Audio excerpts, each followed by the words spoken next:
warahmatullahi wabarakatuh.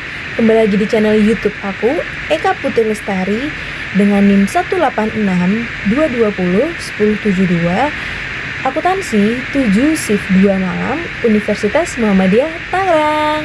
Nah, di pertemuan kali ini aku mau sharing ke kalian tentang mata kuliahku, yakni Seminar Penelitian Akuntansi dengan dosen pengampu Bapak Ari Eksandi SEM AKT.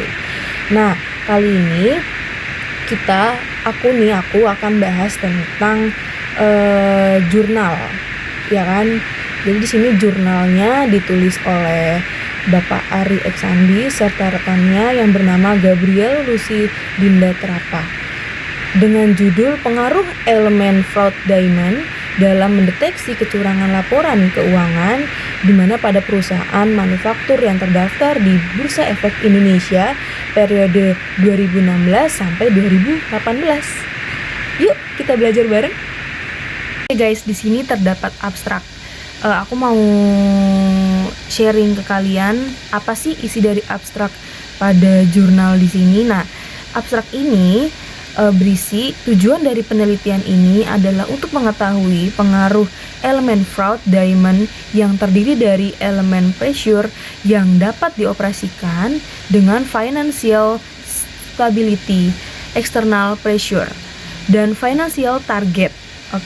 Elemen opportunity yang dioperasikan dengan nature of industry and effective monitoring, di mana elemen rationalization yang dioperasikan dengan opini audit, dan elemen capability yang dioperasikan dengan pergantian direksi terhadap kecurangan laporan keuangan pada perusahaan manufaktur yang terdaftar di Bursa Efek Indonesia atau BEI pada periode 2016 sampai 2018, di mana sampel penelitian di jurnal ini berjumlah 13 perusahaan dengan metode purposive sampling.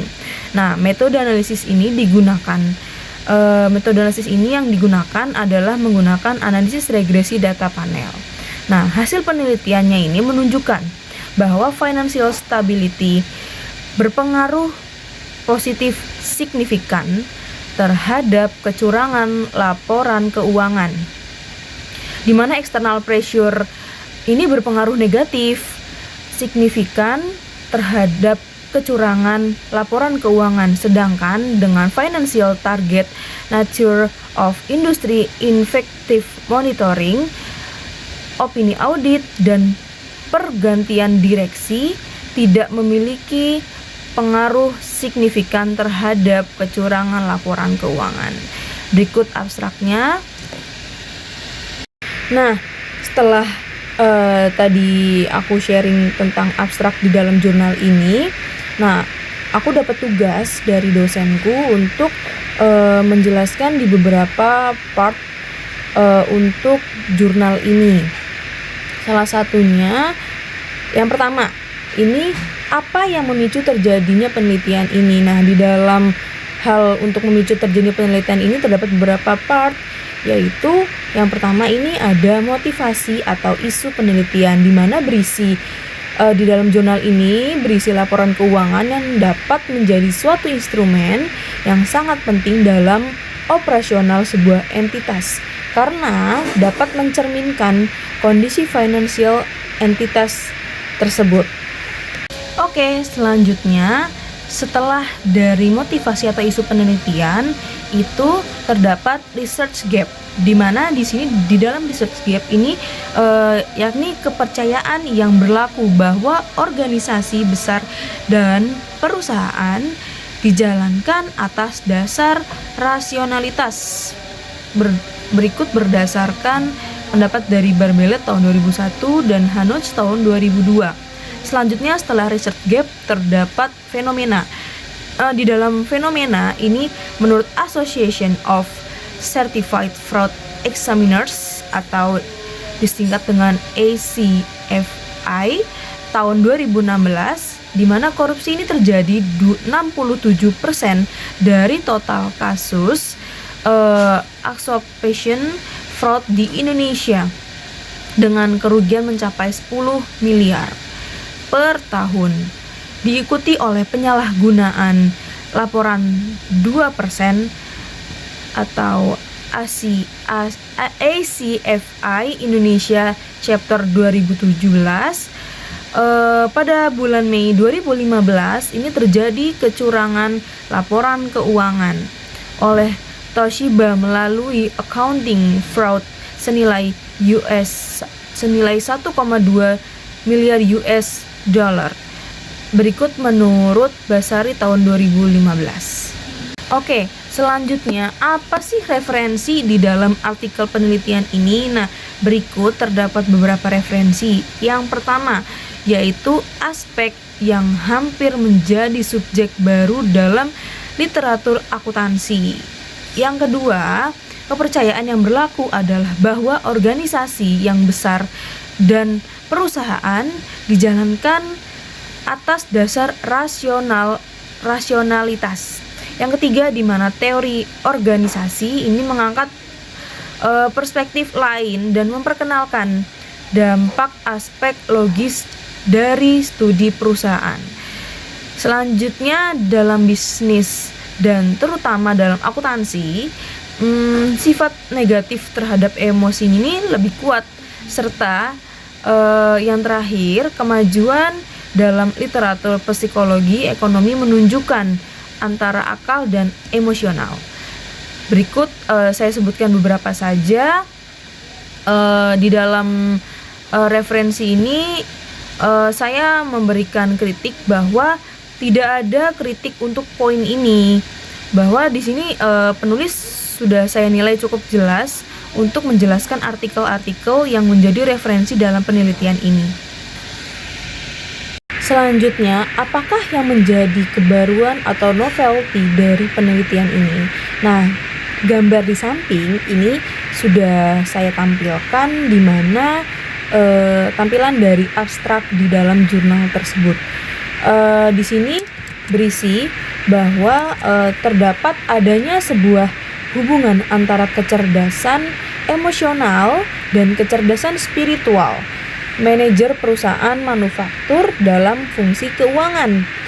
Kegiatan penghindaran pajak ini dan kualitas dari pengungkapan informasi keuangan dan non keuangan, di mana saya mengkritik bahwa peneliti ini tidak menampilkan dengan jelas novelty penelitiannya ini pada bagian abstraksi ataupun pengantar dalam penelitian.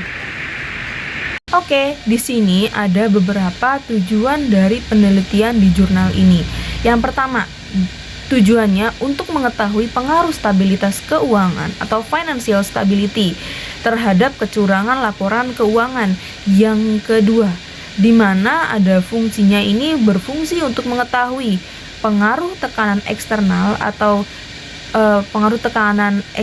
external pressure terhadap kecurangan laporan keuangan. Yang ketiga, untuk mengetahui target keuangan atau financial target itu berapa terhadap terhadap kecurangan di dalam laporan keuangan. Yang keempat, supaya kita juga bisa mengetahui kondisi industri terhadap kecurangan laporan keuangan. Serta yang kelima, ini untuk mengetahui inefektif monitoring terhadap keurangan laporan keuangan. Serta yang keenam, untuk mengetahui opini audit terhadap keurangan laporan keuangan. Serta yang ketujuh, yakni untuk mengetahui pergantian direksi terhadap keurangan laporan keuangan. Selanjutnya, apa sih kontribusi di dalam penelitian ini? Nah, di dalam penelitian ini di dalam studi ini terdapat fokus yang dimana menjelaskan bahwa hubungan antara pengaruh stabilitas keuangan yang mempengaruhi tekanan eksternal dan target keuangan atau financial target ini di dalam kondisi industri, pengawasan yang tidak efektif pada opini audit dan pergantian direksi terhadap kecurangan laporan keuangan, serta peran pengaruh stabilitas keuangan yang dapat mempengaruhi tekanan eksternal dan target keuangan atau financial target. Di sini saya mengkritik bahwa peneliti ini hanya menjelaskan kontribusi secara general. Kenapa? Karena seharusnya itu kontribusi ini disampaikan secara spesifik. Bagaimana dampak penelitiannya bagi stakeholder terkait hal kualitas, pengungkapan, dan pemerintahan terkait hal peningkatan pajak. Oke, apakah grand teori yang digunakan di dalam penelitian ini? Nah, di sini terdapat 3 teori. Yang pertama yaitu ada teori keagenan, yang kedua ada teori fraud triangle, yang ketiga yaitu ada teori fraud diamond. Nah, di dalam beberapa teori ini juga terdapat beberapa penjelasan, di mana yang pertama ada teori keagenan. Di dalam teori keagenan teori ini tuh timbul karena adanya kontrak antara prinsipal dan agen dengan mendelegasikan beberapa wewenang pengambilan keputusan kepada agennya. Serta yang kedua, teori fraud triangle. Di sini berisi bahwa teori ini tuh bertumpu pada riset Donald Creasy pada tahun 1953 yang menyimpulkan bahwa fraud ini mempunyai 3 sifat umum. Apa saja? Yang pertama yaitu ada tekanan atau pressure, yang kedua kesempatan atau opportunity, yang ketiga ada rasionalisasi atau rationalization, serta yang terakhir yaitu ada teori fraud diamond, di mana teori ini berisi suatu bentuk penyempurnaan dari teori fraud triangle, tetapi ada satu elemen yang ditambahkan dari fraud diamond, yakni apa? Yakni elemen kemampuan atau capability. Nah, di dalam part ini, di dalam grand teori, di sini saya mengkritik bahwa di sini tuh peneliti hanya menjelaskan 2 grand teori yang secara eksplisit, yaitu teori keagenan dan teori fraud triangle. Sedangkan dari teori fraud diamond ini dijelaskan secara implisit. Seharusnya kemampuan dari teori fraud diamond ini dijelaskan secara eksplisit, serta dapat menarik keterkaitan dengan judul penelitiannya. Oke, di sini apa sih yang menjadi hipotesis penelitiannya? Di sini terdapat dari H1 sampai H7, di mana H1 berisi financial stability, H2 external pressure, H3 financial target, H4 nature of industry, H5 ineffective monitoring, H6 opini audit, yang terakhir H7 ini pergantian direksi, di mana di dalam hipotesis tersebut ketujuh-tujuhnya ini berpengaruh positif terhadap kecurangan laporan keuangan. Nah, kritik yang dapat saya berikan di sini, peneliti ini sudah jelas di mana dalam menyebutkan hasil hipotesisnya, tapi dari semua hipotesis ini tidak ada tidak ada terdapat di dalam kerangka konsep. Di sini penjelasan metode penelitian yang digunakan, di mana terdapat jenis penelitian, populasi, dan sampel, metode analisis data, dan analisis statistik deskriptif, di mana dari jenis penelitiannya ini di sini jenisnya menggunakan analisis kuantitatif. Di dalam jenis penelitian ini saya mengkritik bahwa peneliti ini tidak menampilkan rancangan penelitian secara jelas. Kenapa? Karena penelitian ini menggunakan analisis kuantitatif dalam rancangan penelitiannya. Selanjutnya yaitu populasi, di mana populasi ini menggunakan di dalam jurnal ini menggunakan purposive sampling metodenya. Di sini purposive sampling berupa apa? Berupa F-score model, accrual quality. serta terdapat variabel independen. Di sini di dalam variabel independen ini terdapat financial stability, financial target, nature of industry, ineffective monitoring, opini audit, dan pergantian direksi. Saya mengkritik bahwa si peneliti ini tuh kurang jelas dalam menjelaskan pengambilan sampel secara eksplisit. Seharusnya ini sosok peneliti ini menjelaskan bagaimana sih apa saja kriteria dalam pengambilan penelitian dengan menyebutkan kriteria menambahkan sampel. Selanjutnya di dalam metode analisis data ini ada metode analisis regresi dan metode analisis regresi data panel. Saya mengkritik bahwa peneliti ini sudah jelas dalam menampilkan unit analisis tetapi hanya secara implisit gitu. Nah, di dalam metode analisis deskriptif terdapat mean, median, maksimum, minimum, standard deviation. Nah, saya mengkritik bahwa peneliti ini kurang jelas dalam menampilkan indikator terkait kuesionernya. Seharusnya ini ditampilkan indikatornya apabila datanya ini yang bersumbernya ini dari kuesioner gitu. Di sini terdapat hasil dan pembahasan. Ada analisis statistik deskriptif di mana terdapat mean, median, maksimum, minimum, standard deviasi, skewness, kurtosis, Jar-Quebera, probability, sum skew-diff, and observations. Nah, oke. Jadi di dalam uji berpasangan ini ada dua model. Pertanyaan pertama, apakah metode pemilihan model regresi ini digunakan dalam penelitian ini?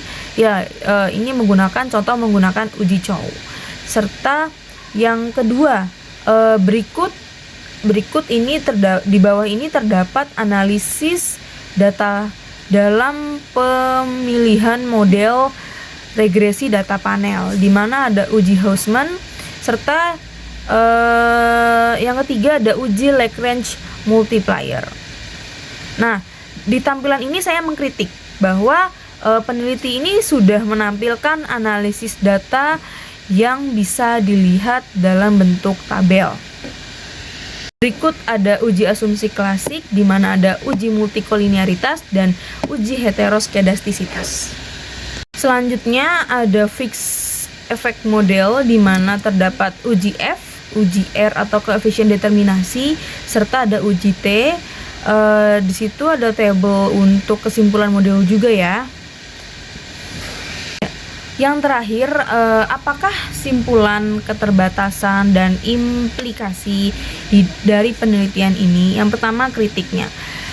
Saya mengkritik bahwa peneliti ini sudah cukup jelas dengan lengkap juga terkait dengan kesimpulan dari penelitian ini. Serta di dalam keterbatasan. Keterbatasan ini secara spesifik dari peneliti ini menggunakan skala self-rating. Di mana di sini self-rating ini digunakan untuk mengukur peran pengaruh stabilitas keuangan yang mempengaruhi tekanan dan target keuangan atau financial target. Selanjutnya ada implikasi. Di sini terdapat kritik. Saya mengkritik bahwa penelitian ini tuh tidak menjelaskan implikasi penelitiannya. Nah, seharusnya peneliti ini menjelaskan hasil penelitiannya sebagai masukan bagi perusahaan dan stakeholder terkait fraud Pentagon dalam mendeteksi potensial financial statement fraud. Oke teman-teman, cukup sekian hasil dari kritik di dalam jurnal yang berjudul Pengaruh Elemen Fraud Diamond dalam Mendeteksi Kecurangan Laporan Keuangan pada Perusahaan Manufaktur yang terdaftar di BEI pada tahun 2016 sampai 2018 yang disusun oleh Bapak Ari Eksandi serta rekannya Gabriel Lucy Dinda Trapa. Thanks for watching and wassalamualaikum warahmatullahi wabarakatuh.